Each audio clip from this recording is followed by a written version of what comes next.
like to welcome you to today's practice forum, Preventing Sexual Harassment of Young Workers, presented by Our Watch. I'd like to begin by acknowledging the traditional custodians of the land on which we meet. For me, that's the Wurundjeri Woi-wurrung people of the Kulin Nation, who have never ceded their sovereignty. The land that I work and live on has been cared for by the Wurundjeri people for thousands of years. I pay my respects to Aboriginal elders past and present, and would like to acknowledge any Aboriginal and Torres Strait Islander people who may be joining us today. This land always was, always will be Aboriginal land. I'd like to introduce myself. My name is Nooria Coviello. I'm a white woman with curly dark hair with silver patches. I'm wearing a blue top with colourful earrings and purple glasses. I'm new to the Workplaces team in my role as Program Implementation Officer here at Our Watch. And I come to this work with an appreciation of my mostly privileged experiences being a cisgendered heterosexual white person. Full disclosure, this is my first time co-facilitating a forum, so I may fumble and slip here and there, but please just bear with me. I'm really pleased to be doing this with the support of my wonderful colleague, Alisha Taylor-Jones, who most of you may already know. I'll hand over to Alisha now to introduce herself. Thank you so much, Maria. And hello, everybody. My name's Alisha Taylor-Jones. I use the pronouns she or they interchangeably. I am a white woman in my early 40s living in regional Western Australia, actually in Coorabap, Menang, Tibbleman, Noongar Budja. I'd like to also offer my respects to elders past and present for the land in which I get to live, work and play. I'm excited for today. I'm thrilled that Maria is leading us through the first part of this session. And I'll now hand back to Maria to introduce Our Watch. Thanks, Alisha. So Our Watch is a national leader in the primary prevention of violence against women and their children in Australia. We work to embed gender equality and prevent violence where Australians live, learn, work and socialise. Our Watch is an independent, not-for-profit organisation established in 2013 by the Victorian and Commonwealth governments. Since then, all state and territory governments have joined as members.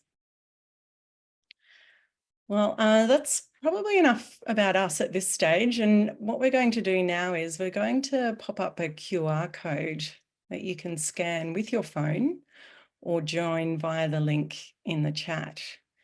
You'll be taken to a screen where you can answer some questions that we'll share as a group, but don't worry because your answers will be anonymous. I'll just give you a moment to join, and the first question that we would love to ask is, what organisations are you joining us from? I can see some people have already jumped in. Hi, YLab. Nice to see Mervac here. She-Force.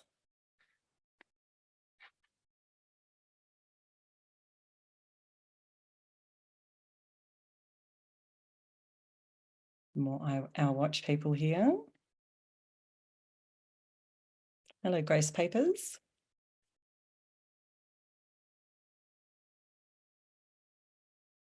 We'll be hearing more from Grace Papers a little later on. Shout out to eSafety. Hi, Carolyn. Welcome back.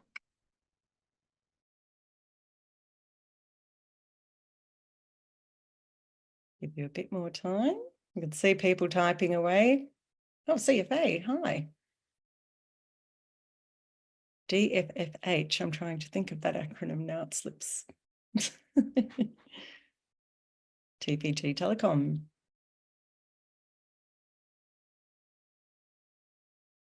All right.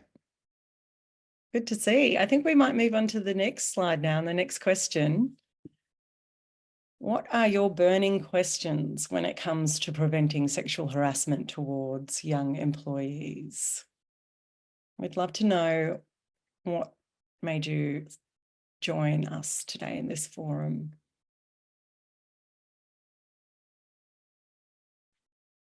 We'll give that a little bit more time. Oh, good one. What roles do employers need to play? And what can my organisation do better? That's great. I'm loving all these answers. All right, well, today you're encouraged to participate during the session, but please keep yourself on mute throughout. I'm just going to move on to some housekeeping here. A brief content warning for today and a note about the available support services. Violence against women and sexual harassment is widespread across our society and touches the lives of many people. It's normal to have a strong reaction to what we'll be talking through. You may want to chat with someone following our session. You can contact 1-800-RESPECT. For information on workplace sexual harassment and referrals for individuals, organisations and employers, call the Australian Human Rights Commission National Information Service. There are also support services for men who might be concerned about their behaviour or someone else's behaviour. Contact Men's Referral Service. Aboriginal and Torres Strait Islander people can also contact 13-YARN. Lifeline is available for everyone in Australia to contact when in crisis or concerned about a loved one. QLife specialises in supporting LGBTIQA+ people with sensitive and informed counselling and advice on life matters. Well, your organisation may also have an employee assistance program that can offer free counselling support. Now I'm going to hand over to Alisha for the next part of our session. Thank you, Maria. So we're all coming together today, and because this session has opportunities for all of us to contribute, and the content we will cover may be both personally and professionally challenging, we've always found it useful to have a group agreement that encompasses what we expect from ourselves and from each other when interacting in this session. This helps make a more safe and supportive environment possible. We'd love to create a supportive space for learning together where you can ask questions. Please feel free to type at any time in the chat and feel challenged in a respectful and constructive environment. It's mine and Maria's role as your facilitators to seek that balance. And I ask you to take on that responsibility with me to contribute and be active in the creation of a supportive space. Respectful conversations. Move forward into our group agreement. It's great to challenge ideas, but please don't challenge people. Any question or comment is okay while we're learning. We'll assume that you have the best of intentions, even if you don't feel like you have a perfectly worded question or comment. We are all learning together, and we'd rather you ask the question than stay silent for fear of not wording it quite right. We ask you to practice self-care. Please do what you need to take care of yourself. Feel free to step away, take deep breaths, or allow time after the session as you need. Let's keep this as a learning space. We have to say as not a support space. It is a supportive space, but it is not a therapy session. We're not able to offer the kind of support that disclosures of personal experience of violence deserve, and we can also not guarantee confidentiality, although we do ask everybody to maintain Chatham House rules. Please have a commitment to participating, but a right to pass. Feel free to contribute as much or as little as you like. On inclusivity, we all have a role to play in making this session as inclusive as possible. Feel free to use the chat box for any questions. You can either type in the whole question into the chat function or just type that you have a question and use the raise hand function, and we'll hand over to you at an appropriate moment. Please do your bit to encourage space for all voices, especially those who are often marginalised. When you start speaking, it would be helpful if you could introduce your name and where you're from, so we have some context in the broader group. If you're referring to some slides or something visual, please let us know which one you are referring to, and where possible, understanding that this isn't always possible, we'd love to have your camera on so we can see your wonderful faces. On confidentiality, While we encourage you to share what you learn from this session with your colleagues and others, we'd also ask you not to share any personal stories or experiences people share in the Q&A space. This forum will be recorded to offer participants the freedom to revisit the content at your convenience, and discrete sessions of the recording will be available after the session. And finally, this is a note really to Maria and I more than anyone else, is keep to time. The timeframes of this forum, we've allowed a bit of extra room, but it means sometimes, even if we are having a really great conversation, we may need to move the conversation on in order to get through the material we have planned. So please forgive us if we interrupt you. I'd like to ask, is everyone okay with these agreements? Does anyone have something they'd like to add in the chat, perhaps? I'll give you a moment. Good. Thank you, Nick. Thank you, Casey and Stu.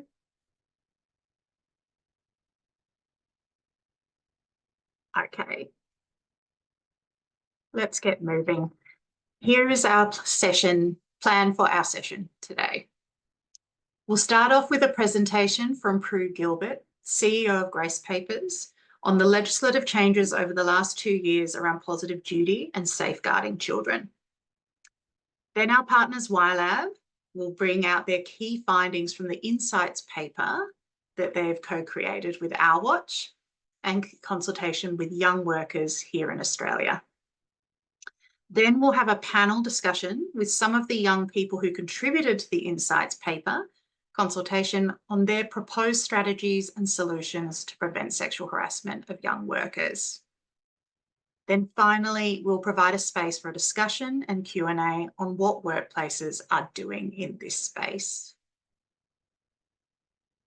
I'm going to hand over now to Maria to introduce Prue. Thanks, Alisha. So in the next part of this forum, we're going to hear from Prue Gilbert. Hello, Prue. CEO of Grace Papers on positive duty and safeguarding children legislative changes. Lawyer, human rights advocate, co-parent of 3, Australian Financial Review named Prue 2018 Women of Influence for Diversity and Inclusion. Marie Claire called her out as the anti-discrimination guru. Vogue named her a game changer, and her business, Grace Papers, won the Australian Human Rights Business Award for addressing pregnancy-related discrimination and was recognised as a Westpac 200 Business of the Future. She has been listed as LinkedIn's 2022 Top Voice for Gender Equity. A lawyer by profession, Prue Gilbert is part of a new breed, a generation of social entrepreneurs who are redefining how businesses drive social change. Thanks for joining us, Prue. I'll hand over to you now. Thanks, everyone. It is lovely to be with you all on unpacking a topic that is both complex but has the capacity to really drive significant and meaningful change. And I come to it with, is my screen in slideshow now? Yes, great, thank you. I come to it with, I guess, from 2 different perspectives. In the first instance, you know, the sexual harassment perspective, and I am a lawyer by background, and I'm very passionate about the impact of respect at work on workplaces and the role of workplaces. But secondly, and you'll have noted that in my in the way that I was introduced, thanks Maria, I am a parent of 3 and found myself as the child safety officer for our local football club, and in that capacity, really thinking about the impact of legislation on culture.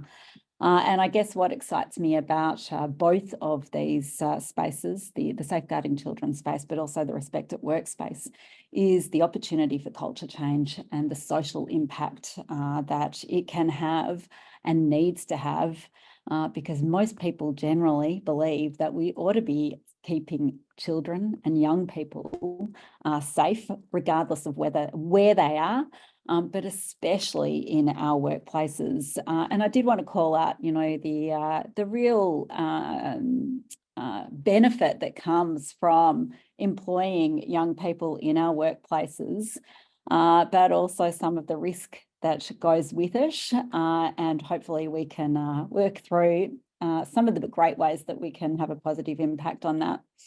I'd like to add my acknowledgement of First Nations people, traditional custodians of country throughout Australia and their connections to land, sea and community. And we at Grace Papers affirm our ongoing commitment to and support for the Uluru Statement of the Heart. We are a coaching business, but we really partner with our clients to accelerate workplace gender equality. We make it easy to prevent discrimination and unlock the power of equality and grace. And I invite you to consider what grace actually means in the context of your leadership and your role in this space in every workplace. Because grace isn't just our name for us, it's deeply connected to our purpose. And we imagine a world where we approach culture and each other with grace. A world where it's not just what we do, and that might be not just complying with legislation, for example, but how we make people feel. And that is really very much around how we can make them feel empowered and able to live a fulfilled life. So why are we talking about this in the context of respect at work? I thought it'd be really useful just to go back to basics and remind everybody that the Respect at Work inquiry, and I'll go backwards again in a moment, but really did focus on the known risk factors. And one of the known risk factors you can see there is vulnerable or young workers within the workplace. So really important to think about, you know, how we are protecting them, keeping them safe, and what kind of cultures we need to build around that. I guess when we think about the introduction of Respect at Work, it did all begin with a movement. And a movement that was sparked, you know, by or initially ignited by Tarana Burke, but catalysed by that tweet from Alyssa Milano, I think it's actually 7 years ago, and continues to remain a powerful force that resonates globally. I think anytime that I put up that picture of Harvey Weinstein, most people immediately know exactly what we are kind of talking about when we talk about respect at work. Similarly, you know, when it comes to safeguarding children, there has been, you know, a long history of advocates, of really courageous individuals who have spoken up about child sex abuse and different forms of abuse, regardless of where they were from an institutional perspective. And I think the impact of both of those movements has actually been that we now believe women and other people who are sharing their experiences or speaking up about workplace sexual harassment. We also now believe children, and they have been fundamental shifts over the last decade in particular that have ignited, I guess, the need for changes from a legislative perspective to introduce better governance and frameworks. In Australia, that Respect at Work inquiry did prompt the then Sex Discrimination Commissioner, Kate Jenkins, to conduct that prevalence report or inquiry. And it did reveal that sexual harassment is prevalent, it's pervasive, but most importantly, it's actually preventable. I often reflect that report almost got, you know, put in a drawer because COVID hit at that time, except that alongside that, we had a number of high-profile cases that continued, I guess, that social change and impact, and therefore the opportunity and pressure on government to make those legislative changes. Just in relation to that report, though, I did want to call out that one of the things that continues to strike me that came out of that report, and it matters because of the culture change piece, is the fact that over the last 5 years, 41% of sexual harassment experiences were witnessed by a bystander. And that was a significant increase. And what that tells me is that we've actually become more tolerant of public displays of inappropriate behaviour than less tolerant. So therefore, even though people may well know it's the wrong thing to do, there's lack of clarity around how to actually address it from a behavioural perspective. Similarly, the child sex abuse resulted in a royal commission into those institutional responses. And it was an enormous undertaking with significant volumes of calls, letters, emails, sessions, and ultimately referrals. I think what it all shifted to, and the mandate really from a legislation perspective, was that we needed to shift from a zero tolerance perspective, where response has been the primary focus, to a zero harm position. And that is where we've seen the introduction and that role of legislative change at a federal level with regards to sexual harassment. We've seen those changes introduced under that positive duty under the Sex Discrimination Act.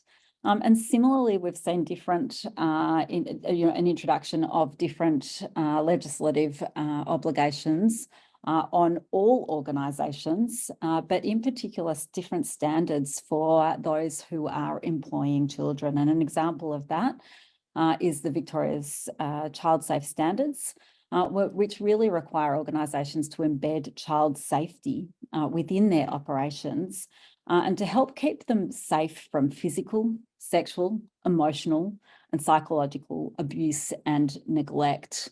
And so you can really see that significant shift even in that language from being a response model to a preventative model.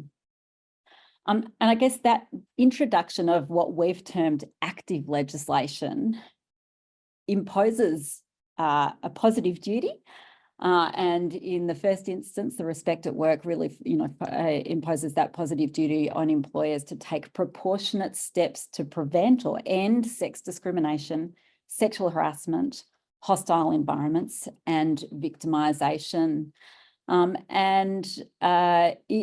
To actually achieve that, though, you do have to go beyond compliance because no longer can updating a policy merely enable you to comply and meet the expectations under such legislation. And you can see there are other elements, that were part of the full suite of recommendations in the Respect at Work report that have also been implemented. And the rationale around that was because we need to increase gender equality outcomes in order to reduce the prevalence of sexual harassment and the risk and exposure to it, remembering that it is much more about power than it is about sex. Again, within the child safe standards that I referred to earlier from the Victorian government, there's a really clear focus. You can read through all 11 of those different standards, but the one that I really wanted to focus on is the one that really,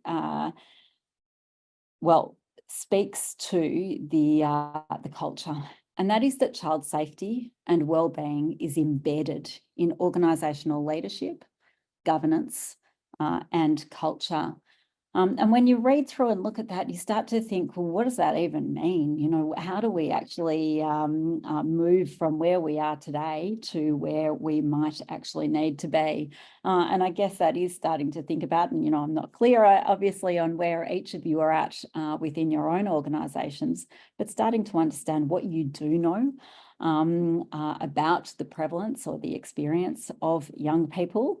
And I'm looking forward to hearing from YLab shortly as well, to shift to a space where you can, hand on heart, leadership, governance, feel confident that you are taking all of those steps to prevent those poorer experiences, perhaps of sexual harassment, but also to to ensure that, that child safety aspect and wellbeing is embedded at all of those different phases: organisational leadership, governance, and culture.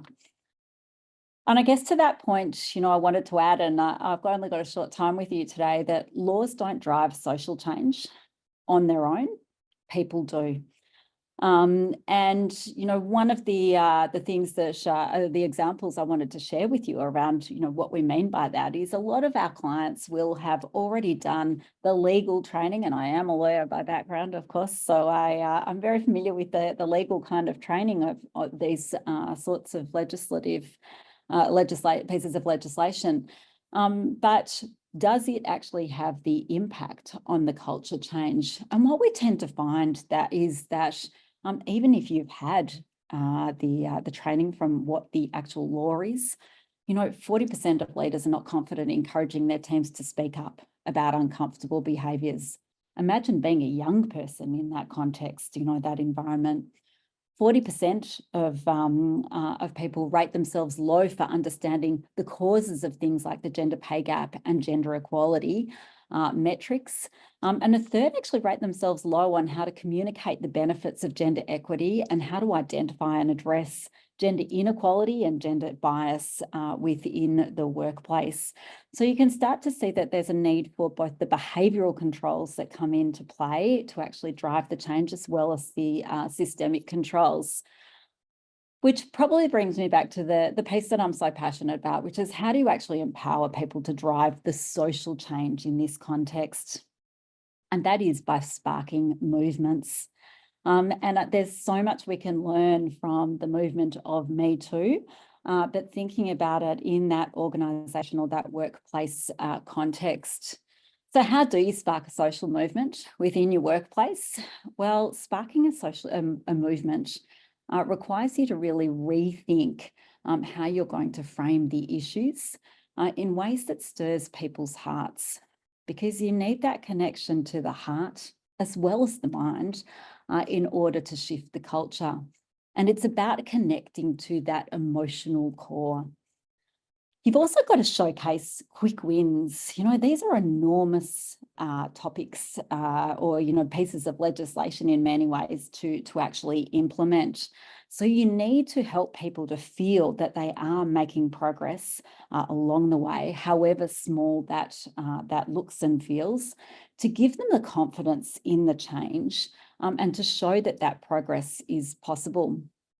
And then you also need to think about how you can leverage existing networks to better understand, the positive duty in this situation, and what that might mean within the context of their own movement. And I'm thinking of gender equity networks, for example, within organisations, to really spread the message and build that broader support. We need to create those spaces for people to come together and to really take action and bring all of those three elements together. I guess when you think about legislation, we often think about, well, whose job is it to implement it and embed it? And there are a number of different people that are responsible from a Respect at Work perspective. Everyone from the company secretary to your and your board, to your executive team, to anyone with a leadership role within the organisation, your people and culture leaders, they all have a role to play.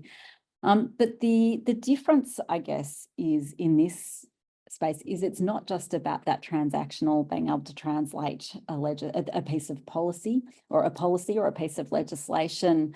It's actually about empowering them to understand what active leadership looks like. We talk about this, both of those pieces of legislation and the changes that have been introduced as being active legislation. And therefore, that active leadership is essential. Leaders need to model the behaviours they want to see and continuously drive the change. The positive duty from the legislation, of course, isn't just about preventing harm. It's about actively shaping a culture that protects and supports all employees. And of course, real change happens when leaders at every level of the organisation start to embrace their role in sparking and sustaining the movement that's been sparked probably by all of you who've joined today, because you're the early adopters or early believers and the activators of the change. So leaders need to really get comfortable and equipped to understand both the systemic controls they need to put in place, as well as the behavioural controls. And I guess when I think about the concept of active leadership, I thought I'd give you a bit of an example in relation to that. And the person that comes to mind for me is Craig Foster. And many of you might recall last year during the World Cup in relation to soccer or football, if you're European, that there was that incredibly unfortunate incident whereby Rubiales gave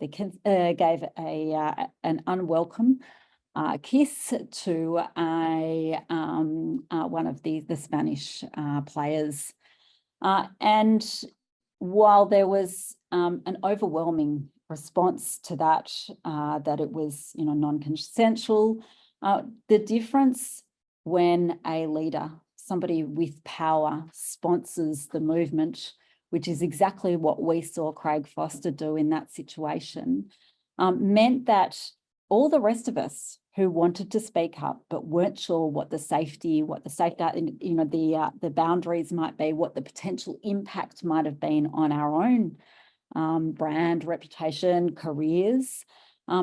He made it safe for many others to do it. He was a person with influence, with power, who sat on boards at the right level and could really have a significant influence on the change, the social impact, and the acceptance that that kind of behaviour is not tolerated. Similarly, we're seeing, with some of the sporting organisations, and this is from the AFL, an adoption of different campaigns designed to empower leaders or those with responsibility to understand and, pick up on the language as to what is actually out of bounds. And as leaders, it is demonstrating the change that we need to see. It's not about declarations, it's about showing, harnessing those networks, and again, really creating safe spaces where employees feel comfortable to express their ideas and their concerns, because that's how you start to build the momentum. I want to close out on with bringing the legislative change to get to an end in terms of how do you actually connect it to your vision.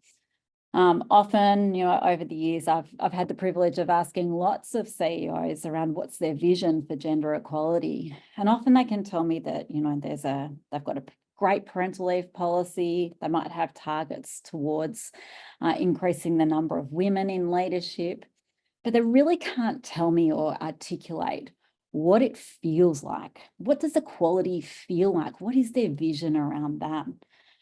And I guess when I watched the World Cup last year and I followed, like another 11 million Australians, the Matildas, and celebrated, alongside them, but from afar, the diversity within the team, their backgrounds, the personally, and the way that we as a nation actually celebrated each of those different parts of their person that they brought to the game, it made me start to think, well, is this actually what a safe and respectful workplace might look like? And so I guess on that point, it's actually thinking beyond just the legislative requirements that you actually obviously need to introduce, but how do you embrace a positive duty? And that is by bringing together the vision for how you want it to look and feel, and then building out those different symbols that are going to indicate to the rest of your organisation that this vision is something that you genuinely believe in and are committed to. So that is it from me today. Thank you, Prue. Thank you so much for sharing on these topics and your insights. I really loved those 3 points on how to spark social movement and that connection from the heart, recognizing small victories and the role of leadership. All of that just really was so lovely. We'd like to now invite participants to ask Prue any questions that you might have around these legislative changes and how they affect your workplace. So Prue won't be able to join us for our big Q&A at the end. So now's your chance to grab her and ask any burning questions that you might have. We also might just like to introduce Carla here, who you might see spotlit here. She's a graphic illustrator who's gradually building in all these beautiful illustrations of what we've been discussing today. So let's see have we got some people with hands up already? Yes, I'll pass over. Hi everybody, hi Prue. A question around, I guess, how do we make sure that we are, as organisations, connecting with psychosocial hazard legislative changes, but not diluting the intent around either of those significant pieces of work? Often finding some examples where people are kind of combining the two, and I can be quite honest, we try to do that at Laing O'Rourke, but it's a real challenge to make sure that they are still standalone and we're still actively engaging in both spaces independently whilst there is some overlap. Are there any suggestions around how organisations can do that? Look, I often say go where the opportunity is to begin with. So if the focus and the appetite, particularly in your organisation, Nick, whereby it is around that the psychosocial hazards in the workplace, then absolutely start with that, bring the other pieces of legislation into that conversation. And I think if you're focused on that sparking of a movement and that vision and the way that you actually want the culture piece to be, then you will inevitably get the outcomes for all of the different elements of the legislation, rather than just one. I think in my experience, and this is exactly why the changes to certainly to the Sex Discrimination Act had to be undertaken. Nobody remembers or knows, or actually the legislation on its own is only effective so far. And it's more around when things go wrong and people have to make the complaints, has historically been the way that it's worked. Yeah, I think, yes, give them the understanding of the legislative principles, etc. But how do you actually make it stick and connect? And that is where you can actually bring all of the different pieces of legislation together in those environments where you're getting that appetite for change. Yeah. Don't fight the movement where it's sparking. Thank you for your question, Nick. There is one in the chat that I might just point to, which is really interesting. It's from Casey, possibly a simplistic question, but how do we define children in these cases? For example, the young people were referred to in the research on understanding gender pay gap, etc.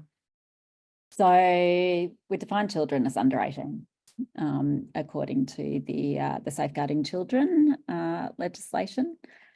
So yeah, it's possibly a fairly small number within a majority of your workplaces. We do have a question in the chat here from Mike from our watch. Are employers required to get all employees to have working with children checks when young employees are employed within an organisation? Well, somebody else might be able to jump in and answer that one.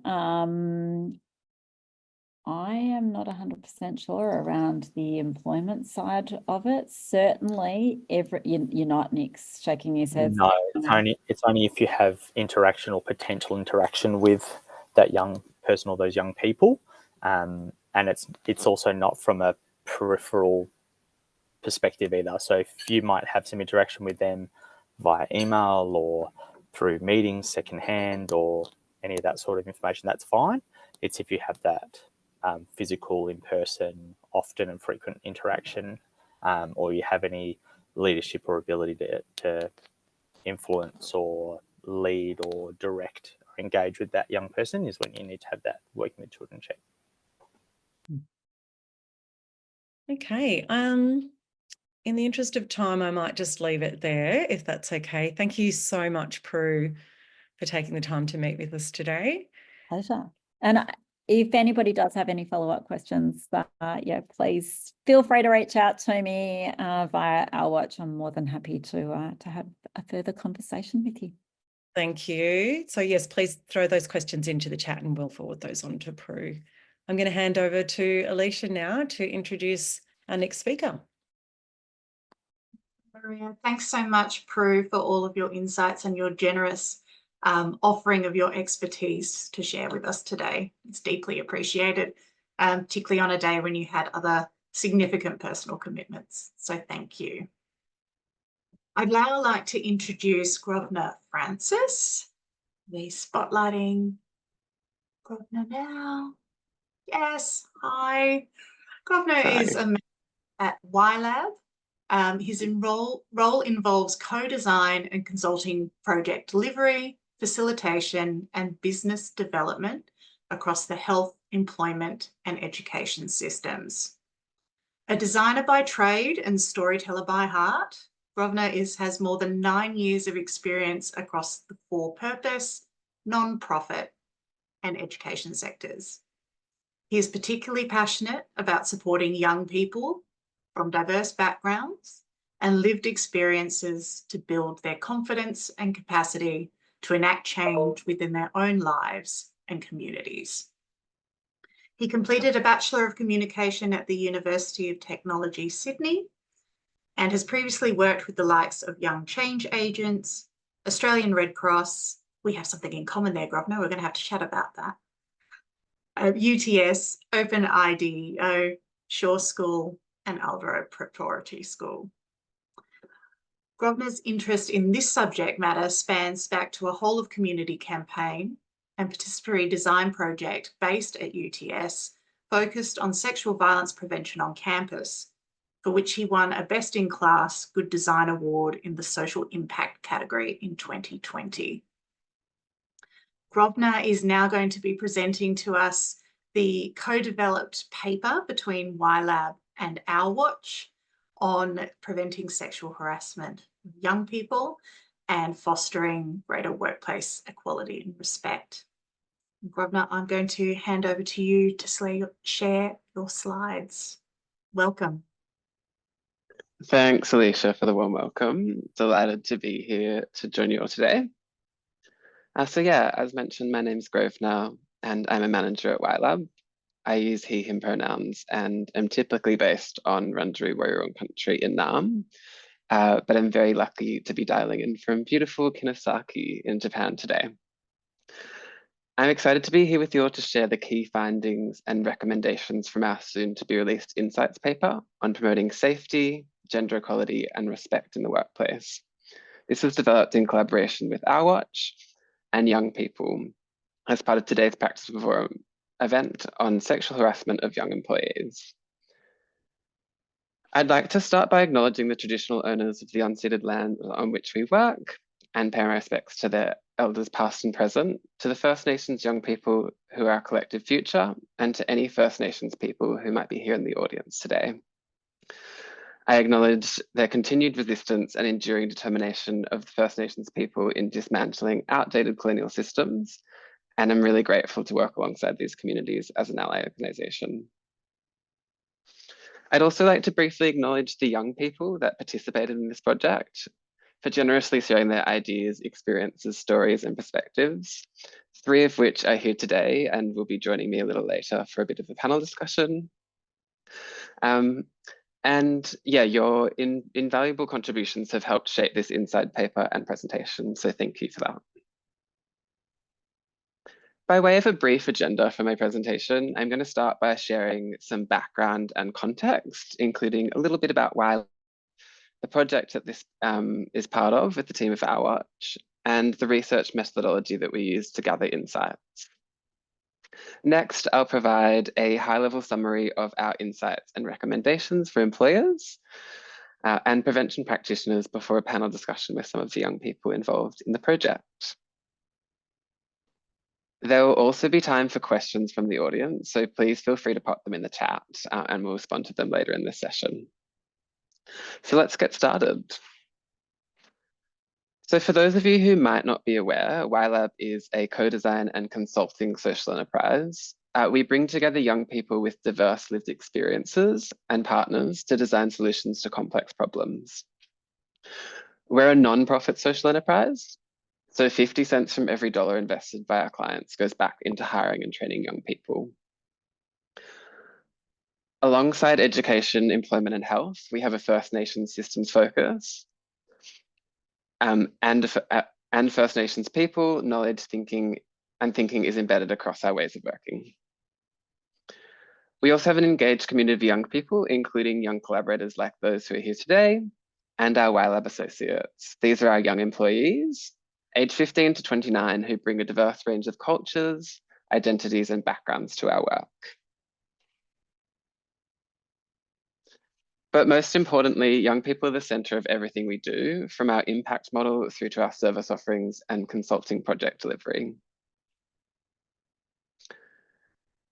Our co-design methodology, which we are dedicated to bringing into all aspects of our work, to advocate for the highest standards and form of participatory design, is built around 3 phases: admiring the problem, building solutions, and scaling for impact.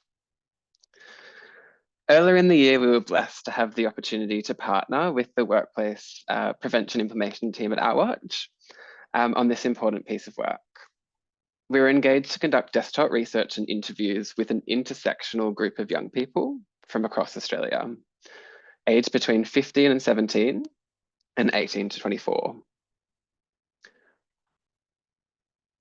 The outcomes of this project were presented through the Insights paper and a series of communication materials to support employers to effectively engage and empower young people in the promotion of safety, gender equality, and respect in the workplace. Most Australians spend a large part of their lives at work. However, workplaces can be a place where unsafe practices, gender inequality, disrespect towards women, and other communities are reinforced, resulting in experiences of harassment, violence, and discrimination. Our work lives significantly influence us professionally and personally and help shape our attitudes, beliefs, and behaviours. As such, workplaces were the perfect place to tackle this problem. Gender-based violence presents an enormous cost to Australian employers through productivity, staff turnover, negative impacts on workplace culture, resources associated with responding to complaints, and reputational damage. Workplaces have a responsibility to not only be safe and supportive, but prevent this issue. We recognise that more organisations are doing great work around promotion of safety, gender equality, and respect in the workplace, yet the needs and aspirations of young people are largely underrepresented in research and workplace initiatives. This research endeavoured to understand what drives this issue and to identify actions to change the conditions that allow this to occur. If we do this, we can help create a future where Australians feel safe, equal, and respected.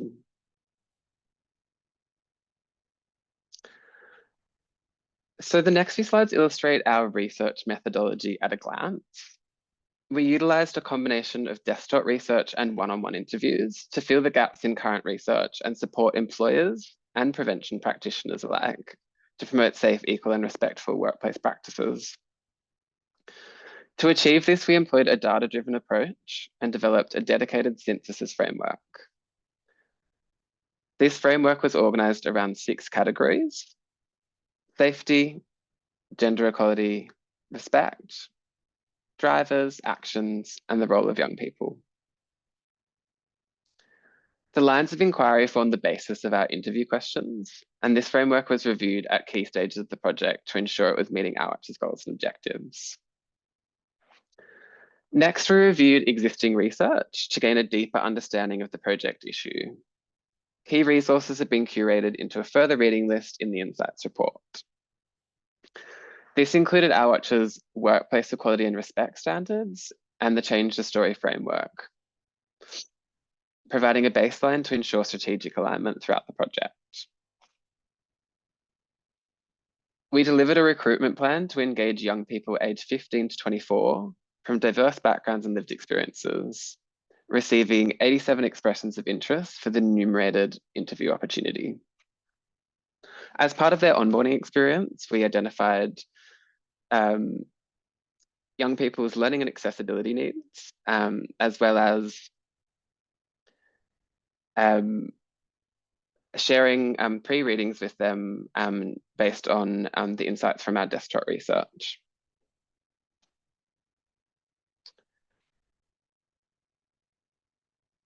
Finally, we used our synthesis framework to achieve the data and extract key insights and self-determined solutions from young people. Our findings were compiled into the insights paper we're excited to release really shortly after this event, integrating feedback from our watch to ensure it's fit for purpose. They'll also be used to develop 3 accompanying creative assets, which we hope support employers to guide, to act on this research. Now let's get into the juicy bits. In this next section, I want to share a bit of a high-level summary of the key findings from our insights paper. For the purposes of today's presentation, we've broken these insights down into the 6 categories I mentioned earlier. Young people's needs and aspirations for a safe, equal, and respectful workplace, the drivers and actions to tackle gendered violence, and the role that young people can play in achieving this. The sexual harassment of young employees is a complex and systemic issue, and whilst these topics do not always directly correlate with this, they intersect with the subject matter of today's practice forum in many ways. So let's start with safety. Based on our research, young people highlighted how critical it is to create a work environment where employees feel physically and psychologically safe and protected. They reported various forms of unsafe behaviour at work, ranging from verbal abuse and physical threats to discrimination and neglect of safety protocols. A safe work environment for young people should have adequate handling of feedback and criticism, professional and supportive management, transparent and open communication, inclusivity and diversity, physical and emotional security, and adaptability to individual needs. Solutions that young people self-identified to handle these situations included enhanced training and support, co-design and inclusive policymaking, union support and collective action, and transparent communication channels. Next up, we have gender equality. Young people stressed the importance of having equal opportunities, pay, roles, and treatment regardless of gender. Achieving equality is particularly important in male-dominated and high-risk industries. Many young people witnessed or experienced gender equality in various forms, including derogatory comments, inappropriate behaviour, and gender-based discrimination. The key challenges and opportunities identified were stereotyping and discrimination, gendered roles and segregation in the workplace, disparity in opportunities, and inadequate responses to harassment. Solutions proposed by young people to address these situations included active use of pronouns and respect for identities, inclusive policies and practices, equal opportunities, education, and open discussions. Respect among co-workers was also highlighted as the fundamental component of a positive workplace culture. Young people noted the importance of open communication, being valued, and having personal boundaries. Young people's experiences of inclusion arose from feeling overlooked, not receiving the necessary support or adjustments, or feeling isolated due to poor integration into the team. The key aspects of respectful work environment to young people were equality and non-discrimination, privacy and boundaries, supportive interactions with their colleagues, professionalism and conduct, cultural sensitivity, and valuing young people. The strategies they identified to foster inclusion centered around effective onboarding and training, team building, supportive culture, cultural sensitivity again, and recognition and visibility for their skills and experiences in the workplace. Next up, we looked at the 4 drivers of gendered violence in the workplace based on those in the Change the Story framework, which Our Watch has developed. The first driver is excusing and minimizing violence against women and sexual harassment, or trying to justify why the violence occurred. Young people stress that normalizing such behaviors discourages them from coming to work, creates a toxic and dehumanizing culture, and negatively impacts broader personal and societal conduct. The second driver is gender inequality in workplaces, resulting in men dominating decision-making. Young people validated this driver, attesting that diverse leadership encourages open communication and improves performance, motivates career ambitions, and creates a positive work culture, whilst men-dominated decision-making can generate concerns about safety and fairness. The third driver is rigid gender stereotyping, which can limit the way people express themselves. Young people shared that gender stereotypes can deter individuals from entering certain professions, enable discriminatory behaviours, reduce access to leadership roles for women, limit expression and authenticity, and create toxic environments that can perpetrate unfair treatment. And finally, the fourth driver is male-peer relations at work that disrespect women and each other. Young people emphasize that a culture of sexist jokes and comments among male peers can make it difficult to challenge, leads to a toxic work atmosphere, dehumanizes women, and makes violent behaviors more conceivable. To flip the script on this, let's consider the solutions and strategies proposed by young people in response to these actions. Ideas to challenge sexism in the workplace included diverse leadership and decision-making, cultural shifts and empowerment, inclusive conversations, calling out sexism directly, systemic changes and quotas, corrective actions and dismissals, simplified reporting processes, education and training, legal and policy reforms, and supportive mechanisms for victims. To promote gender equality, safety, and respect at work, young people suggested a proactive bystander approach and respect for privacy, gender balance and representation, inclusive policies and regular feedback mechanisms, awareness raising and employee-driven initiatives, open conversations, and legal protections. The ways in which young people could see workplaces challenging gender stereotypes included anonymous reporting and accountability, inclusive and flexible policies, again, open discussion and educational initiatives, visibility and leadership, gender-neutral standards and practices, transparencies and policies co-designed with diverse representation.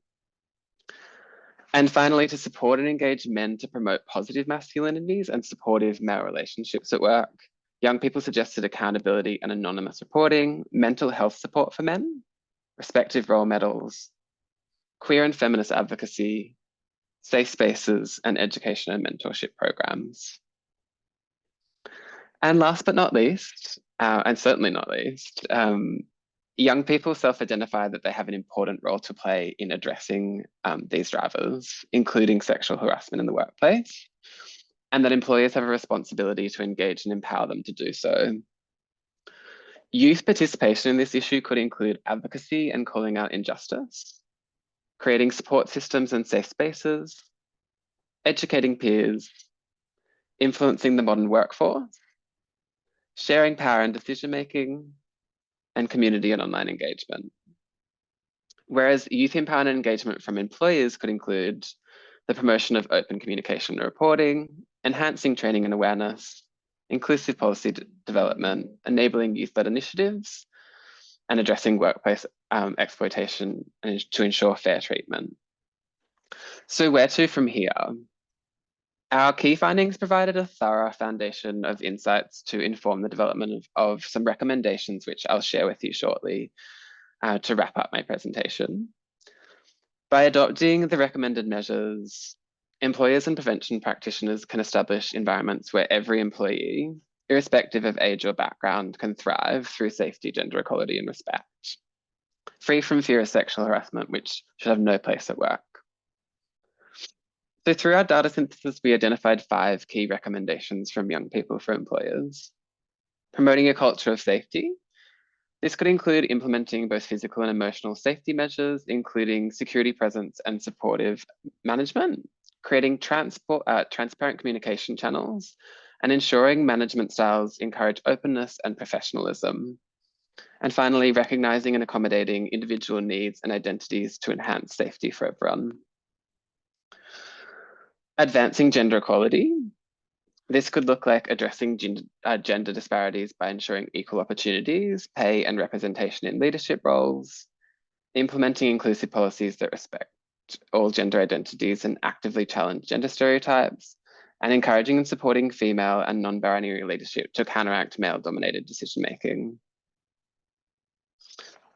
Fostering respect and inclusion could include cultivating environments that value cultural sensitivity and diversity, and treating young workers with respect, implementing policies that support mutual respect, professional conduct, and privacy, regularly engaging employees in discussions about inclusion, and developing mechanisms for feedback and improvement. Combating gender-based violence and harassment.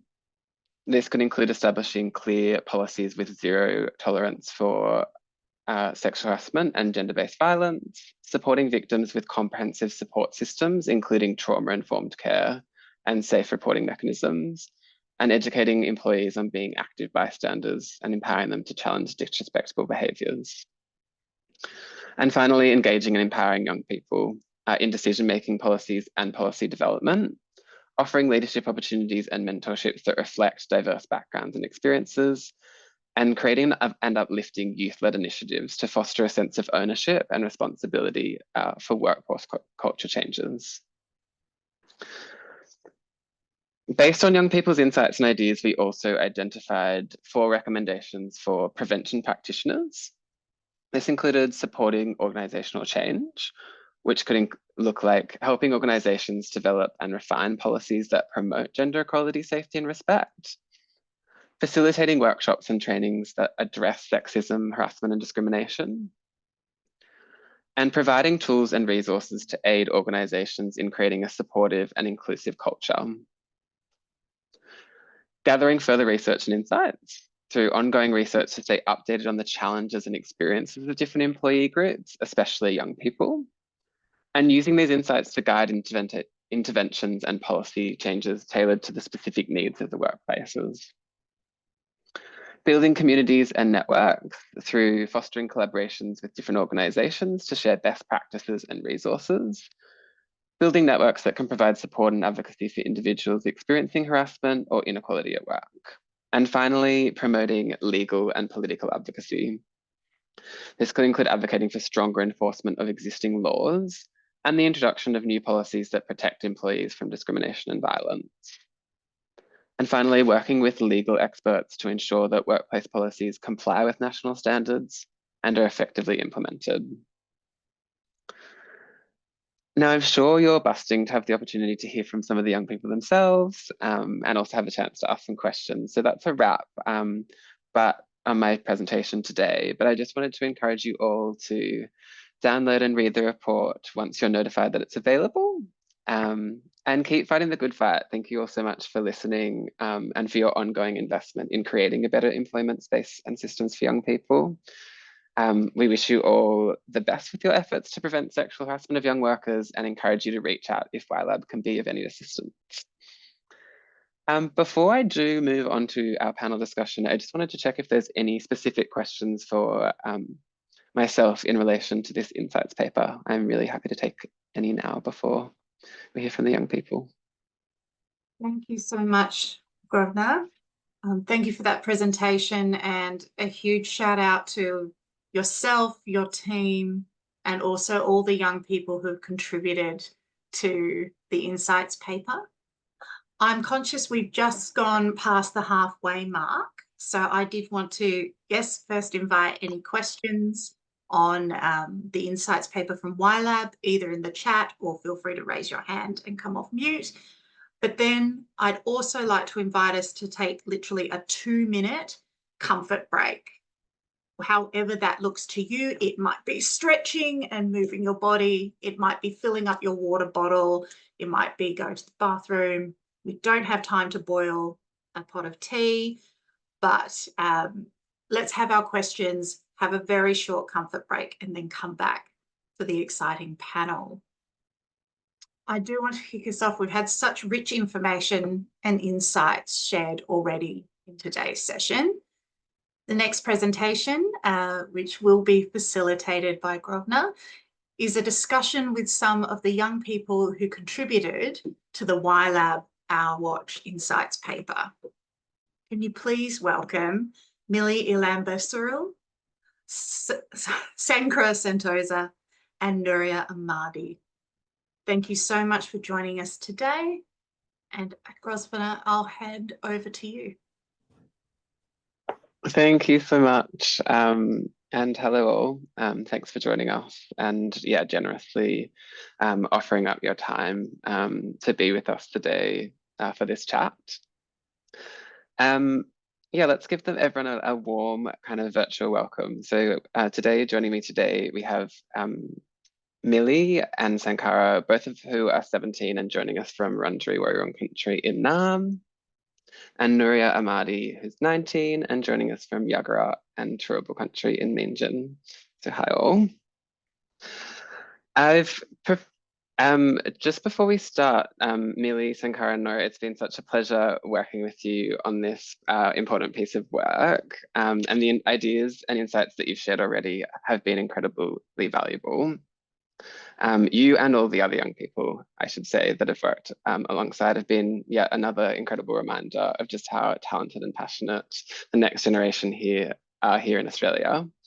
I'm just going to give you a moment to quickly introduce yourselves. So, Mily, I might start with you. Would you like to introduce yourself? Good afternoon, everyone. So my name is Mily.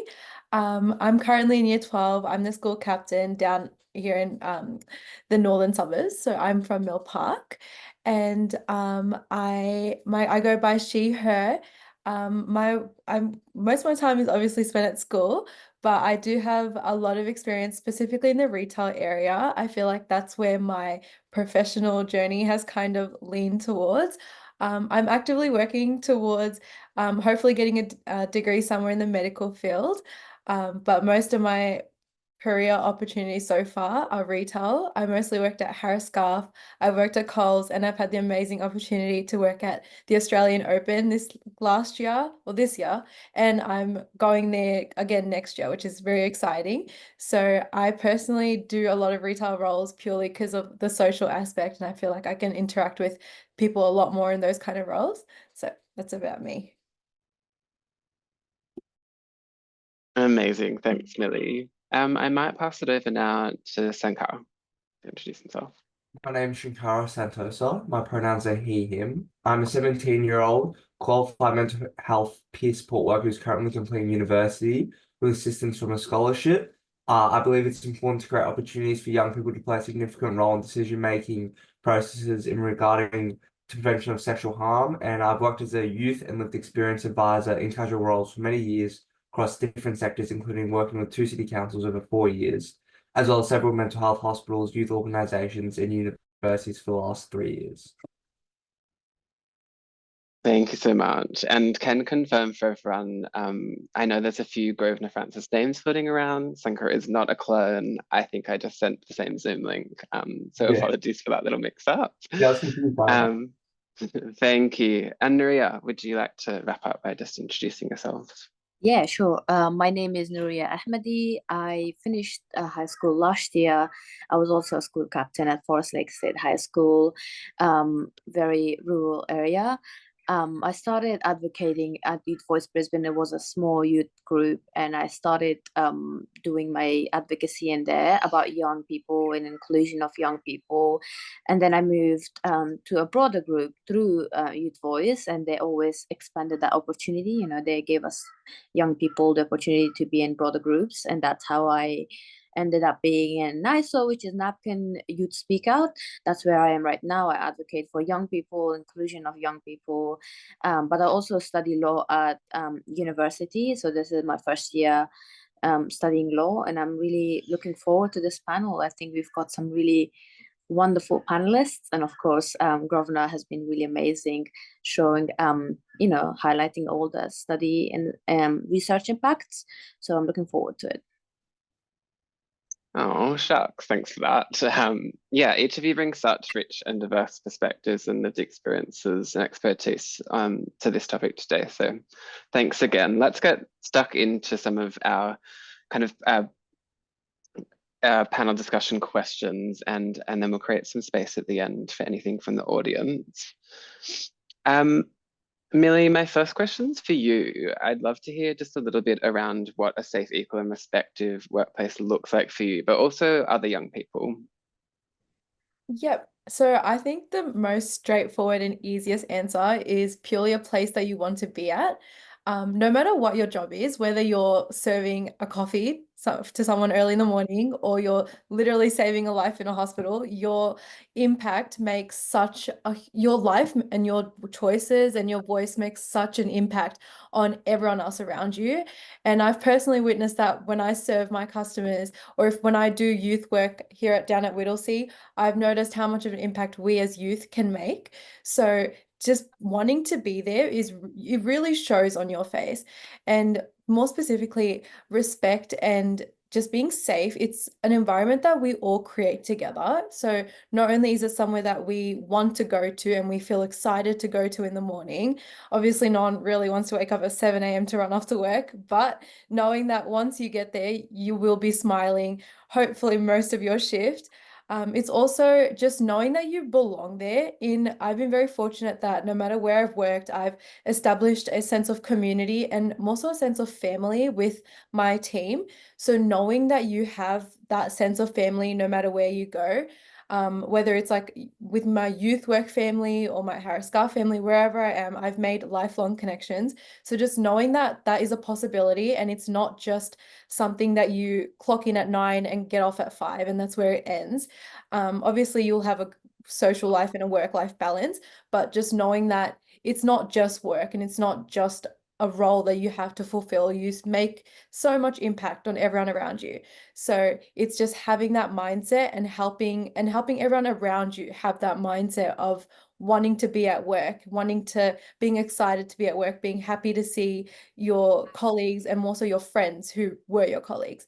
So it's just being able to establish that mutual respect and being able to support each other is the easiest way to not only show respect, but to create such a safe environment. Because in a place where you're heard, you're supported, and you can easily say yes or no without any type of pressure, that's the only way we can all establish a place of respect. I love it. Thanks so much, Mily. And yeah, I'm really excited to hear more from you because I think a lot of your experiences working across retail and hospitality are really valuable here, because we do know that often in those customer facing roles, and I remember we spoke a lot about this when we were having our interview conversation, you can be a little bit more vulnerable to these sorts of issues. So I'm looking forward to hearing from you a little bit more later. My next question is for you, Nooria. I'd love to just hear about your perspectives on the importance of employers promoting and tackling the drivers of gendered violence, including sexual harassment of young people in the workplace. Yeah, as a 19-year-old, I would say my perspective would be, why do we need to promote that safety and gender equality in the workplace? It would be because we spend most of our time at work and it's fair for everyone to feel safe and it's fair for everyone to feel heard. But then to be critical about it, I would say that young people who are new starters specifically do not know, or they have a lack of education around their rights. And I'll give you an example with this. When we talk about workplace, it really depends. Are we talking about organizations, big factories and stuff like that? Or are we talking about a restaurant where most people could be working a retail store, you know. So I would say that in a workplace, for example, myself, I was not able to know my rights as a 16, 15-year-old girl who's new to Australia, looking for a job, looking for a source of income because I had a book to publish and I needed money for a book. I wasn't looking for, necessarily the right job or necessarily anything that gives me my right, because I didn't know, first of all, my right. I wasn't informed about my rights. It was a restaurant. And what was it? It was a kebab shop. And normally with a kebab shop, what they do is they hire girls and women mainly, because they know that boys or men or they expect a higher pay rate. That's how you know that there is discrimination and gender inequality at workplace. And then the sad thing is that always people focus on organization level, like big those big organization sectors, what goes on in there, but no one focuses on what goes on in regular people's lives, and I have been paid $9 an hour and I have been exploited as a young girl. Didn't care about it because I was in need of the money. But then if you think about it, why do organizations need to promote that? It's because their employees, at the end of the day, every organization wants to get the most productivity out of their employees. Every organization wants to be diverse, that's what they like to say. Every organization would like to be inclusive, but they can only do that if they promote gender equality. They can only do that if they can properly advocate, for gender equality, and not just advocate for it as in let it be a module, at the start of your work. You just go through a module, you skip some, and there's some stuff about gender equality, show it, and women being in leadership, so many people have said it today already. Women in leadership, that's an example of a successful organization. So I think it goes really far, but most people, young people who get started, they don't know about their rights. They don't know what they are entitled to. And I think organizations can do better in that one, and promote it, and exemplify it, not just promote gender equality, safe for young people and all that. So that's what I have to say about that. Hope I didn't make it too confusing. No, thank you. Really appreciate you sharing all of those examples as well. And yeah, I think so many of those points resonate with all of us. Like, it really is a basic human right. And it's so unfortunate. Like, we do so many projects across the employment system at YLab, and we hear again and again that point that you've raised around, young people find it really difficult to navigate and understand their rights and the complexity of that system. So thank you, and that really does kind of cross through, and it kind of enable these spaces of young people being in positions of feeling vulnerable and discomfort because they're confused and unsure how to navigate things. My next question is open to all of you, and it really is, I guess, the crux of the topic that was put forward today. So I'd like to ask you about, in your opinions, I know like our interviews, we kind of went really broad and we covered a range of topics, but zooming into the prevention of sexual harassment of young employees, what kinds of strategies and solutions do you think employees could consider to approach prevention of this? Maybe positive examples from your own work, or some of the ideas that you've had bubbling away. I might start with you, Sankara, if you'd like to start. I think creating clear policies and procedures, like defining like explicit definitions of sexual harassment and establishing solid complaint processes so nothing gets swept under the rug, as well as enabling strong investigation protocols for companies and organizations to make sure that sexual harassment, people who commit sexual harassment don't get away with it, as well as providing employees comprehensive training, mandatory training for new employees about sexual harassment and how to participate in the workplace, as well as bystander intervention training and cultural sensitivity, and promoting awareness about the negative impacts of sexual harassment and providing information about support options for sexual harassment victims, as well as providing programs for people experiencing challenging behaviors, and ensuring all training is inclusive of cyberbullying and online stalking and the form of sexual harassment that can occur in the workplace by technology.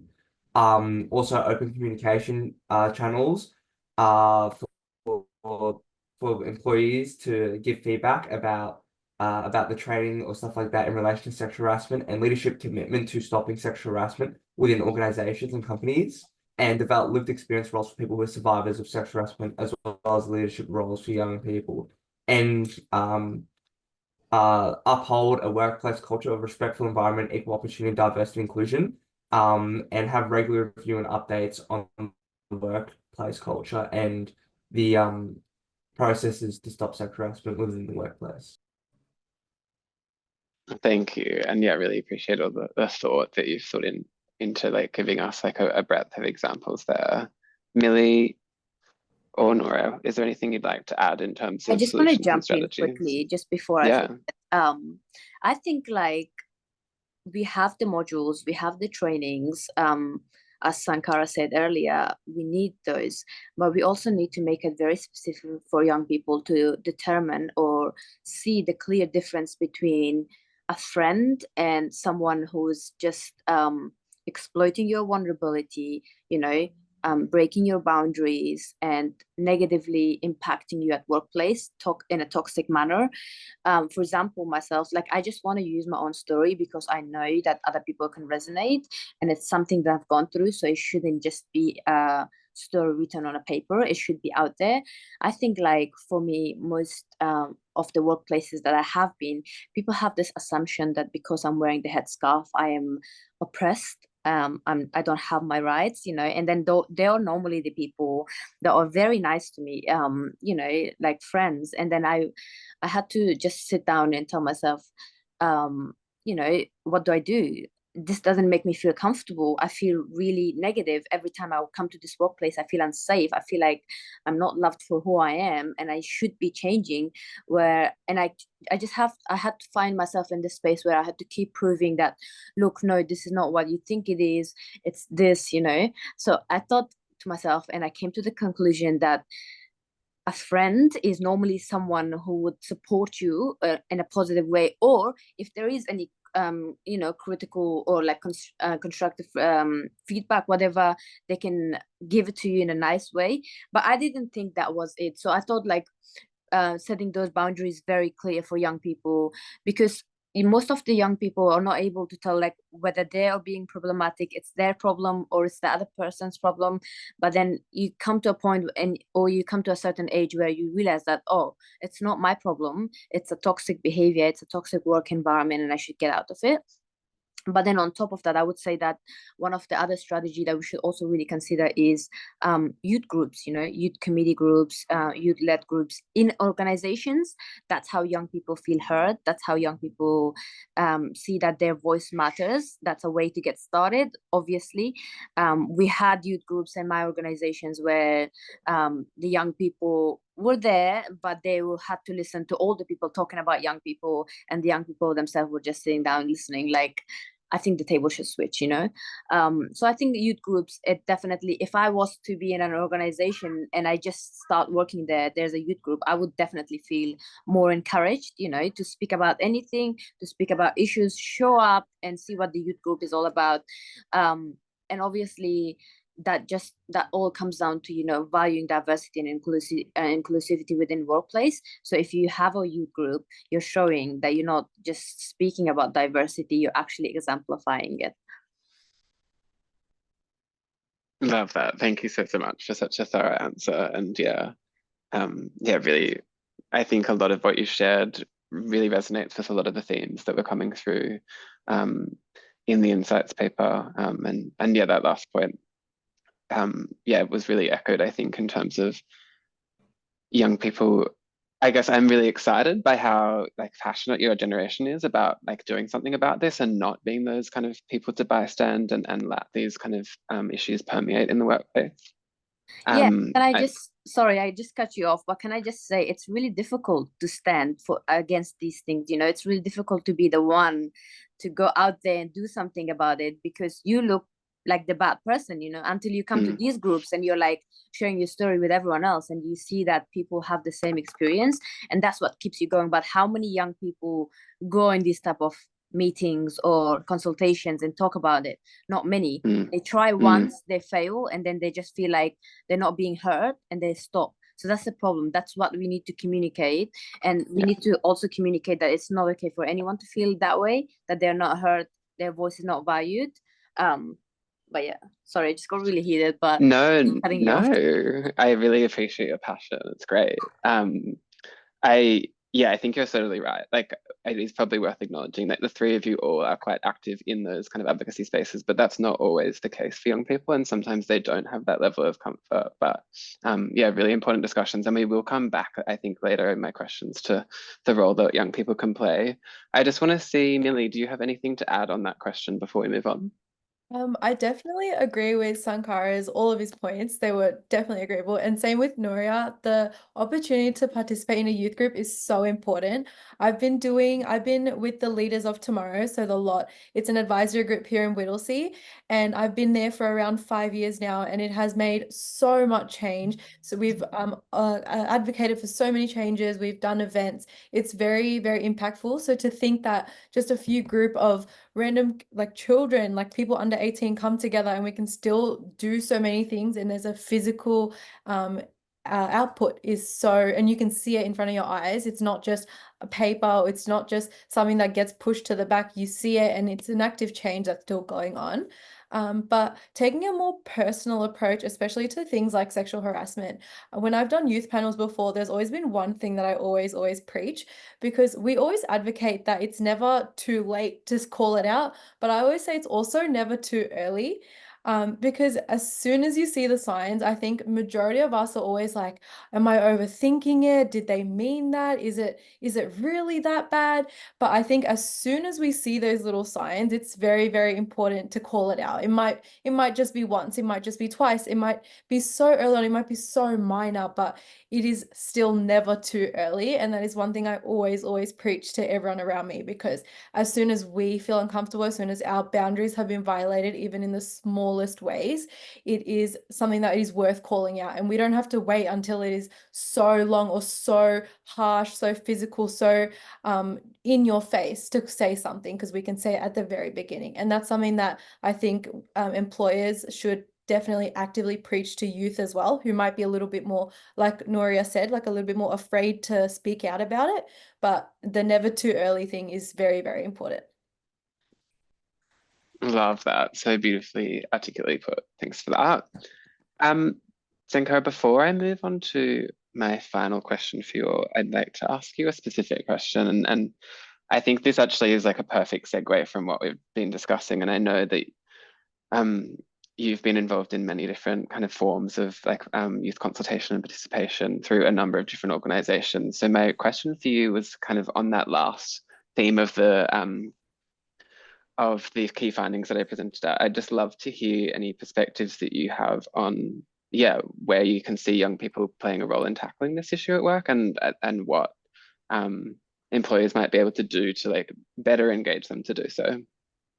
Well, I feel like young people can tackle these issues by kind of like banding together to make kind of like coming together to talk about what their needs and rights are, and talking to other young people who may not be as experienced or may not know about their rights and responsibilities they have. And I feel like if young people can come together and talk about that, that could be really beneficial, and especially if companies can help foster that, like some companies giving seminars on what your rights are and how to report like mistreatments or misconducts within the workplace, and to especially people who are new to the country or new to a certain community, giving them rundowns of their rights and responsibilities as an employee, and giving lived experience advisors like a stage to talk about their experiences and how the negative impacts of like manipulation or misconducts in the workplace can have on someone. And I feel like just having like youth advisory councils as well on how companies can better foster a youth environments and youth employees could be really beneficial. Thank you so much. Yeah, the desire to be kind of included and empowered to kind of be part of decision making, be kind of, yeah, co-creating solutions with people in leadership is so clear. And we always love hearing that because it's so aligned with our mission at YLab. My final question before we open up, and I'm a little bit mindful of time, to the audience questions is, if the three of you had like one kind of final message that you wanted to impart with the audience today to inspire them to take action, what would that be? I might start with you, Mily, if that's okay.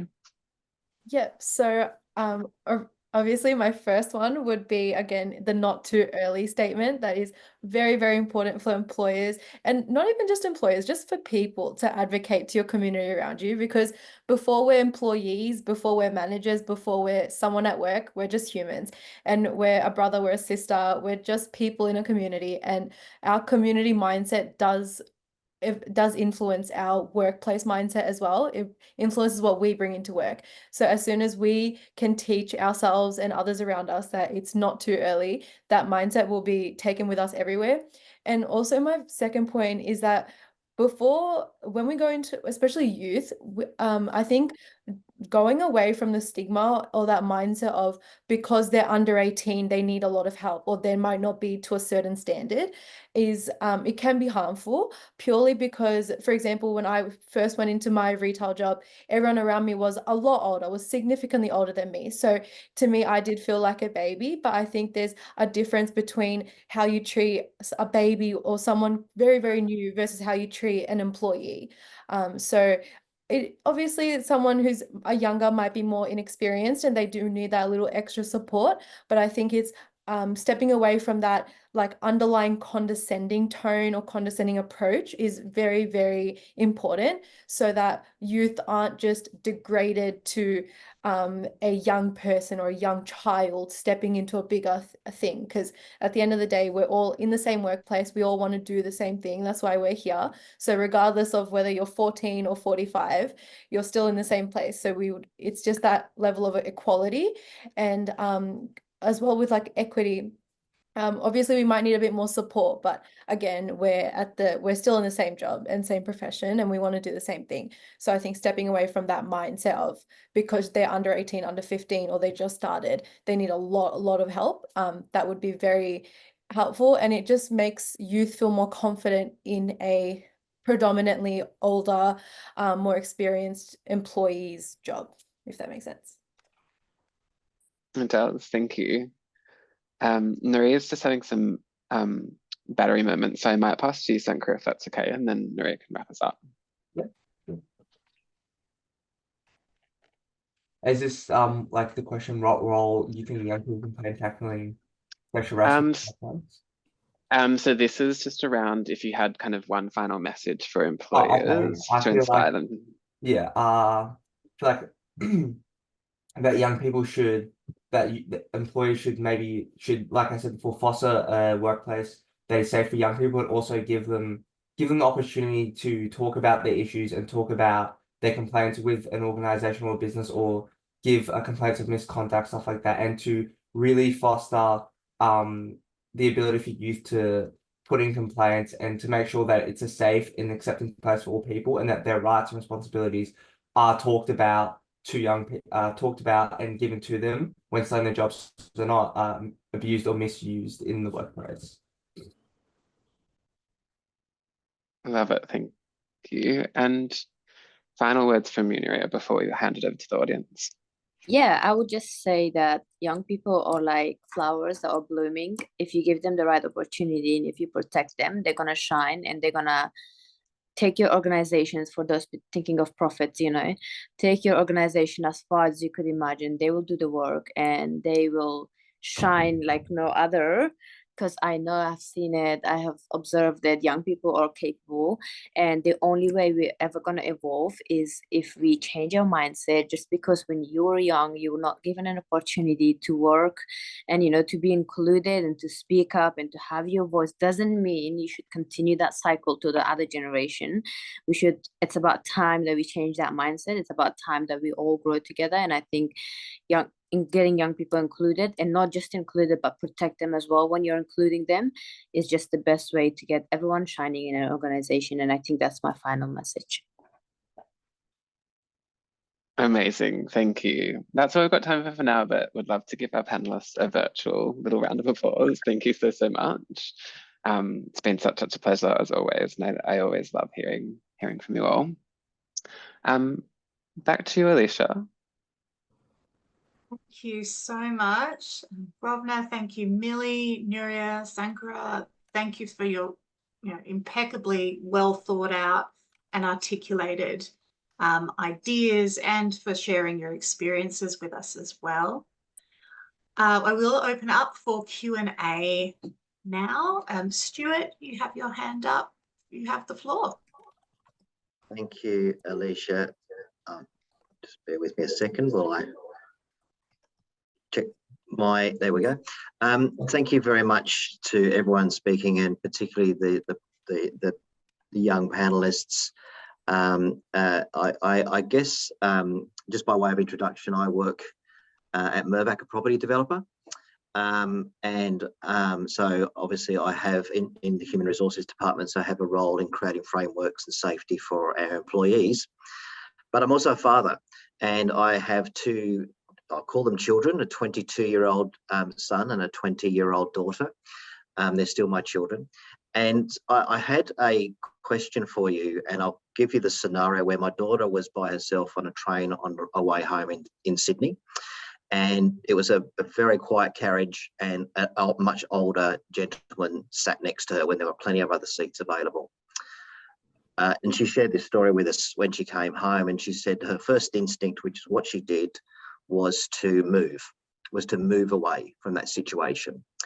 And I guess my question to really anyone that's prepared to shed some light on this is, it's almost a flight or fight position. The instinct for her was to move away rather than call it out. And I think, Millie, you used the phrase call it out. And is it riskier to call it out in that scenario, or is it safer just to move away? And of course, all of the training in the world can't necessarily prepare you for a moment of instinct. I don't know if that's a good question to ask, and it is a bit of a personal question, but I'd love some insights into how people sort of quickly rationalize the need to either call it out, call someone out in front of them in bad behavior, or actually just not say anything and move away. And that of course can apply in the workplace as well. Thank you, Stuart. I know I've got my thoughts on this, but this isn't my platform right now. So any of the panelists or Grosvenor, if you have something to add to this? I can say something. I'd say that if there's a situation where it's safe enough, you should call it out. But if it's an unsafe or uncertain situation, I feel like you should move away and then, when able to, call it out. So that way, try and do both. So that way that your safety is prioritized, but you still have the ability to call it out. Like for example, that situation, stepping back and then maybe like calling the police or something like that, if able to, so that your safety is prioritized, but the person still knows that what they did was not okay. Perfect. Millie. In this situation, I completely sympathize with your daughter, because theoretically, the longer we stay silent, like silence is compliance. So the longer we stay silent and the longer we don't call it out, it's like we're allowing it to happen. However, practically, being a girl and knowing that if I was alone in a train or just anything where you're unsafe and there's a bit of a power imbalance, he's an older gentleman, you might be alone. It's just risky, and no woman should feel that it's up to her to call it out right at this instant, because in that specific situation, she might not, and thankfully I'm hoping she was okay, but she might not be safe to do so.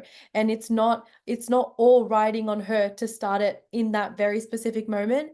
Sure, afterwards, maybe if when she gets off the train, she can complain about it because there's usually police officers, I believe, around some stations, to call it out in that sense and let them know. But personally, I would never put a pressure on a girl in that certain moment to make a fuss. And like, as much as she should, like if it was a busier carriage and there was a lot of people around her, that's understandable, because at least, you know, there's in numbers. But at the end of the day, you think that if she has to walk home by herself, if she has to get in, if she just has to go outside after this, she sometimes just stepping aside, and it's just safer, and you might feel less scary to do so. So I totally sympathize with your daughter there. Some, like, even me, if I was in that situation, I would personally just move away, maybe move into a busier carriage. I'm not a confrontational person, but I just can't imagine myself sitting there and calling it out again, because thinking practically, it might be unsafe. And you should always think about how you can be the most safe and assure that you're safe before you think about let's call this out right now, as much as we should. It's just at the end of the day, it comes back to you. It comes back to feeling safe and reassured. And in her situation, or in any situation similar, the easiest way to feel safest might just be to go away and then complain about it privately. And that itself it starts a movement, because the police there might be more aware of this type of person, or they might increase surveillance and things like that. But at the end of the day, there's no pressure on her for her to actively call it out, because what matters most is that she's important and she's safe. Thank you. Thank you both very much. Thank you both. Absolutely agree with both of those. I think the priority is obviously the person's safety. And the only bit that I would add is that by her getting up and moving, she is doing something. There's a direct signal to that person who has sat down next to her that she didn't want to be sitting next to him anymore. But she hasn't gone so far as to, you know, cause a confrontation, which might be even more unsafe for her. So I'm sorry that happened to your daughter. But I hope, you know, it sounds like she did the right thing to keep herself safe in the moment. I was actually very proud of her instincts. I think she did exactly the right thing. And you know, she's had a lot of training with different employers, but sometimes you forget, you freeze, and it's those instincts then that kick in. And thankfully, her instincts, I feel, were the right ones. Thank you, Stuart. I do have a question. I wanted to pick up on, it came up a few times in the panel about youth advisory councils and youth groups. And I wanted to tease out, in a workplace context, do you think it would be it's better for employers to reach out to, like, their, you know, local youth advisory councils and those type of organizations? Or should they be setting up young employee reference groups within their business? So it's just young employees within that business to provide those insights and ideas and solutions, or is it both? Sankara, you've come off mute. Yep.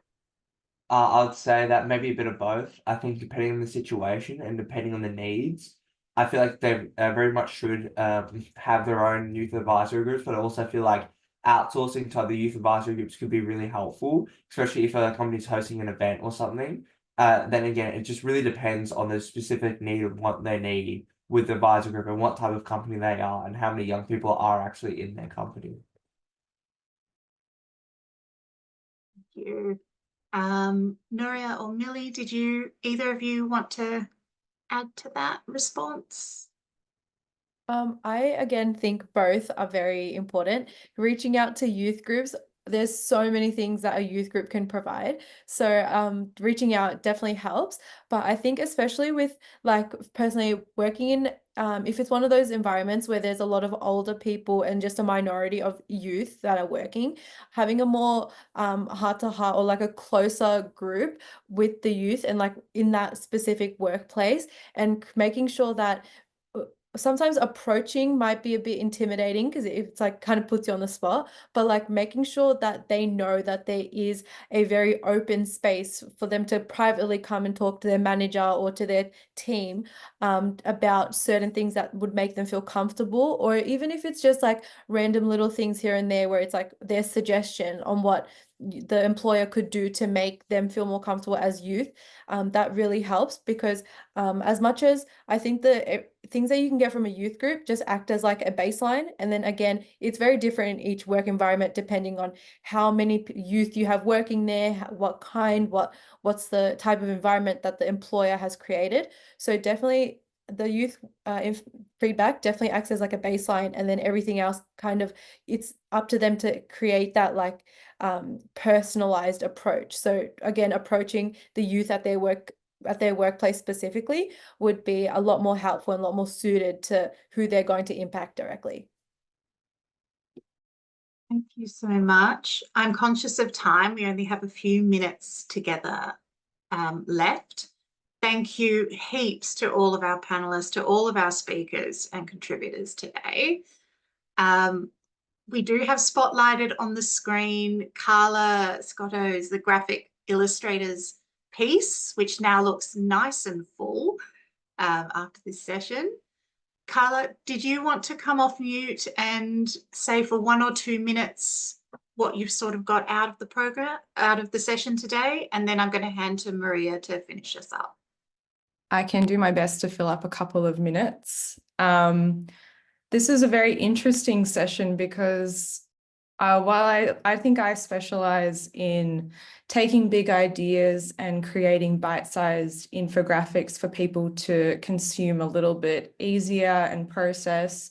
If you've never seen graphic recording before, it's a really excellent tool for sessions like this where there is so much dense information being put out. If you're anything like me, your focus may wane, you may forget that you haven't been listening for the last 5 or 10 minutes, but that hasn't happened to me today.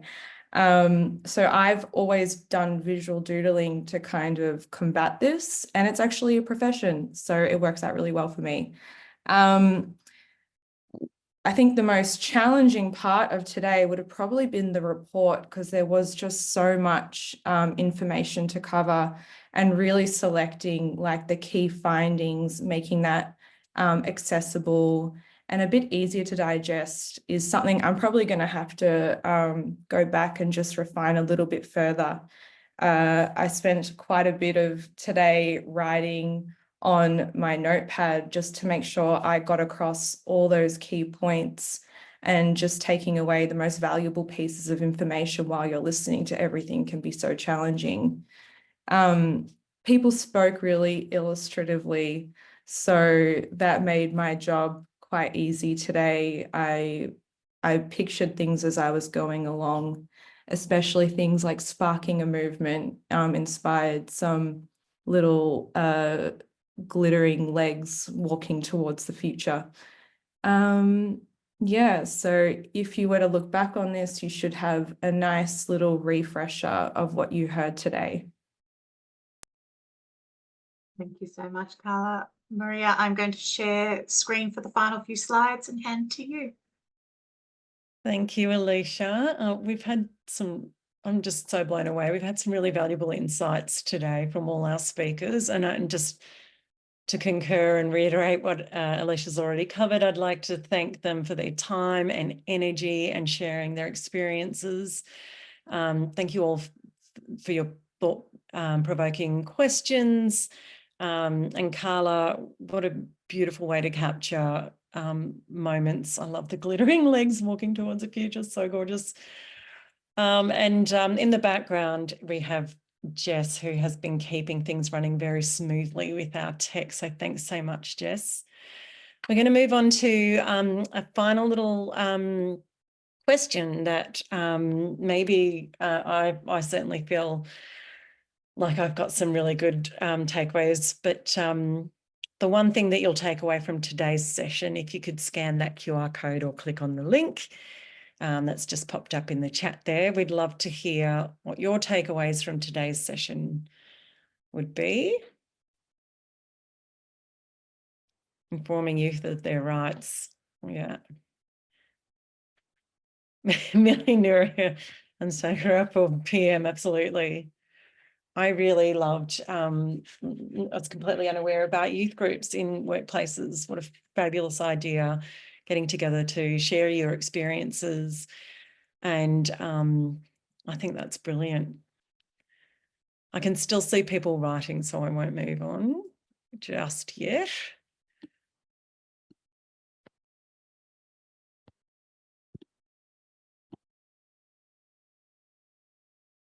While people are writing, though, I will just remind you that if you did find anything challenging from today's session, we do have, we'll bring up a slide again with the numbers that are that you can reach out to. It is okay to just walk away from a dangerous situation, absolutely. No matter where you are, call out bad behaviour when you feel safe to do so. Oh, it's never too early, Millie. I love that so much. It was so good. And that's where I felt like the youth groups were such a great way of, like, you know, checking how you're feeling when, you know, there seems to be that feeling of something's not quite right. Is it you? Is it them? And then you've got this other people to reach out to. It's fabulous. It's so good. I'd see one more answer coming in there, so I'll just wait on that in our last few minutes. Alisha, was there anything you wanted to add here? No, other than after we will share the slide with contact details should you need any additional support after this session. We'll send you the slide deck from this session as well, so you have access to additional resources. The only final ask is we have been running this project, the Engaging Employers in Preventing Sexual Harassment project, funded by the Department of Social Services, the federal government. And we do ask, if possible, we will have a slide up with the QR code for a very short evaluation. I know no one likes doing evaluation surveys unless you're a complete data nerd, but please bear with us, please indulge us and fill it out, because we really want to move into continuous improvement and learning and make sure that we're able to create sessions that are engaging, that provide people with the information they need, and take this forward into future years. So Maria, I think the final message has come up from there. I'll hand back to you and move to the next slide. Oh, fabulous. Yeah, greater awareness of the YLab project and coming resources. Yeah, so I feel like that will be coming up on our website at some stage. Am I calling it too soon, Alisha? So here's soon. So yes, just a reminder of numbers that you can reach out to: 1-800-RESPECT, 13-YARN, Q Life, Lifeline. All of these amazing numbers are here. You can find them on our website as well. If we could move on to the evaluation. Oh, sorry, more resources. I forgot about that bit. Yeah. You can find out about more professional development opportunities and new resources by signing up to our newsletter or emailing us at training@ourwatch.org.au. You can also use that email to reach out with any questions that you may have that you didn't get a chance to or think of in this session. Visit the Our Watch website to review our key frameworks and follow Our Watch on Facebook, Instagram, Twitter, and LinkedIn. This is the best part for us. This is absolute gold. When we get your feedback, it helps us to shape the way we do things in forums, presentations, trainings. So please do have your say. It's really important to us. Thank you, everyone, for joining us online today. Just while you're filling out those questions, I'm so impressed by all of the valuable insights and learnings, and I'm just, my pen was going wild during that session. So Thank you, Alisha. And I think we'll wrap things up there. Would you like to add anything further? Just again, sorry for going. I said to be kept to time. We are now 2 minutes over, but thank you to my co-facilitator, Maria. Thank you to Georgia and Leanne, our Auslan interpreters. Thank you. Thank you to Carla for our graphic artist, and thank you to all of our presenters and panelists today. We deeply value all of the contributions you've made to making today a success. Have a wonderful afternoon.